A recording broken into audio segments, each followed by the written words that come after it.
저는 어찌됐거나 미국에 살고 있는 제외동포지만 저의 모국이 한국이고 한국 사람이지 않습니까? 그러니까 그러면 우리 입장에서는 어떻게 해야 되느냐를 이제 뭐 우리 문제가 더 중요하니까 우리나 잘하자 이렇게 이런 생각을 갖게 되고 그러니까 우리가 뭐 어떻게 해야 되느냐를 이렇게 좀 잠깐 생각해 봤어요.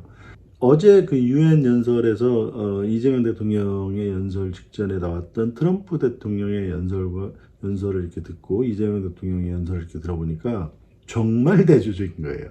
오히려 지금까지는 민주주의를 의 정신을 근간으로 삼았던 미국 대통령이 나와서 정말 민주주의적이지 않은 말씀들을 쭉 나열하고 계셨고 그리고 그 이후로 나온 이재명 대통령이 민주주의 가치가 얼마나 소중하고 그다음에 성공적이고 효과적인가에 대한 오히려 홍보를 하고 계시더라고요. 그래서 그런 차원을 보면서 이제 사실은 이제 이거는 우리가 말로만 하는 게 아니라 한국 같은 경우는 촛불 시위라든지 아니면 최근에 이제 그 국회에서 벌어졌던 일들을 가만히 보면 그 목숨을 걸고 그 군인들을 막아섰던 시민들도 대단하고 그다음에 총구를 이렇게 어떤 보좌관이 이렇게 쥐고 흔들어 대버리지 않습니까?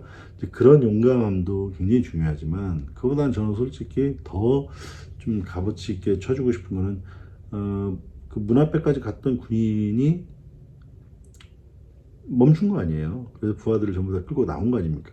되돌아서 그러니까 그런 뭐 자칫 항명이라고 볼 수 있는 문제인데 그 사람의 거기에서 그 1초, 2초간의 판단이 잘못되었더라면 사실 민주주의는 이렇게 파괴될 수도 있었던 상황 아니었습니까? 그러니까 그렇게 일촉즉발의 민주주의를 지켜내면서 그러면서 지금 이제 이렇게 유엔에 등장을 해가지고 우리 대통령이 등장해서 민주주의를 이렇게 이야기할 때 들리는 그 체감하는 외국인들, 외국 지성장들의 느낌이라는 거는 상당히 이렇게 감동적일 수밖에 없었을 것 같다. 그렇다면 오히려 미국이 민주주의라는 시스템 자체를 지금 부정하고 있고 깨뜨리려고 하고 있다든지 아니면 어떤 권위주의적인 국가 시스템으로 바뀌어가려고 한다면 오히려 지금 이런 기회가 사실은 한국 민주주의를 오히려 더 전 세계에 홍보하고 그 가치를 더 알리는 노력이 필요하지 않을까. 그러면서 미국과의 차별화를 두고 그 다음에 미국이 그런 한국의 모습을 의식할 수밖에 없게끔 하는 것이 지금으로서는 국익의 가장 큰 어떤 행보가 되지 않을까라는 그런 생각도 했고요. 이제 뭐 이건 조금은 그 너무 얄팍할 수도 있는 생각이지만, 그러니까 이번에 그 K-pop 디몬 헌터스는 저는 이렇게 생각합니다. 그 예전에 K-팝이라는 거는 사실은 백인 시청자들이나 백인 파퓰레이션 인구를 침투해 들어가지는 않았다고 생각을 해요. 그러니까 특히나 이제 미국에서는 그렇습니다. 유럽은 뭐 더 어쩔지 모르겠지만 미국 같은 경우에도 이렇게 미국에서 K-팝이나 K-컬처를 이렇게 옹호하고 받아들이고 이렇게 좋아하는 사람들을 보면 백인 중심의 파퓰레이션이 아니라 비백인들이었었단 말이에요.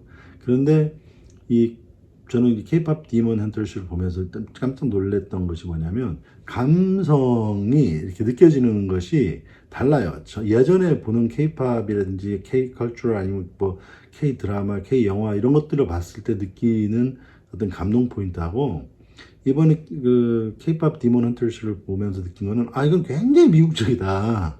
그러니까 굉장히 미국을 이해하는 사람이 쓴 스토리 같다. 그 다음에 이 정도로 미국인들이 흡수할 수 있는 콘텐츠를 만들어냈다면 어쩌면 미국에서 자란 우리 2세들이 만든 거 아닌가라고 이렇게 사실은 그런 생각을 하고 이거를 봤거든요. 근데 결국에 나중에 알고 보니까 정말 그렇더라고요.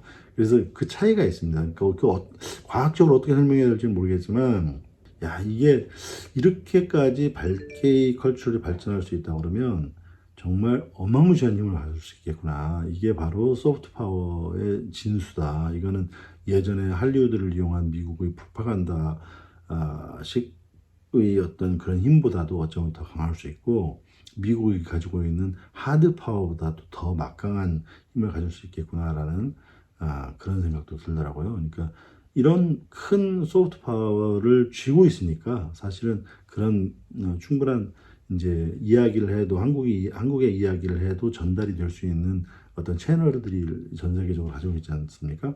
그러니까 이제 이런 것들의 민주주의적인 가치, 인권에 대한 가치, 이런 것들을 가지고 이제 사실은 이제 미국의 원래 가치죠. 그러니까 그거를 다시 한국화시켜서 한국화시킨 민주주의적인 가치를 세상에 알리면서 이렇게 한국으로 국제사회의 이목이나 이 리더십을 끌어온다면 오히려 저는 이게 전화위복의 기회가 되지 않을까라는 그런 생각도 들었습니다. 오늘은 여기까지 하겠고요.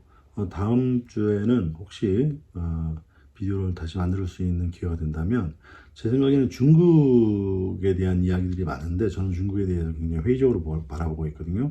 그러니까 중국의 어떤 부상은 끝났다. 그 다음에 제 생각에는 뭐 2010년 정도의 경제 수준으로 이렇게 후퇴할 것이고 그 다음에 더 이상 발전하기가 어려울 거다라고 저는 판단을 하고 있는데 왜 그런지 그리고 일본이 1980년대 말기를 지나면서 90년 초에 왜 경제가 이렇게 부흥하던 그 성장하던 그 일본 경제가 멈춰서게 됐는지 그리고 그때부터 바톤을 이어받은 한국이 어떻게 부자의 나라가 되었는지 이런 것들을 제가 이제 기자로 취재하면서 보고 느꼈던 것들에 대한 이야기를 통해서 중국 경제를 이렇게 분석해보는 그런 기회를 좀 가졌으면 합니다. 아무튼 긴 프로그램 들어주셔서 감사합니다.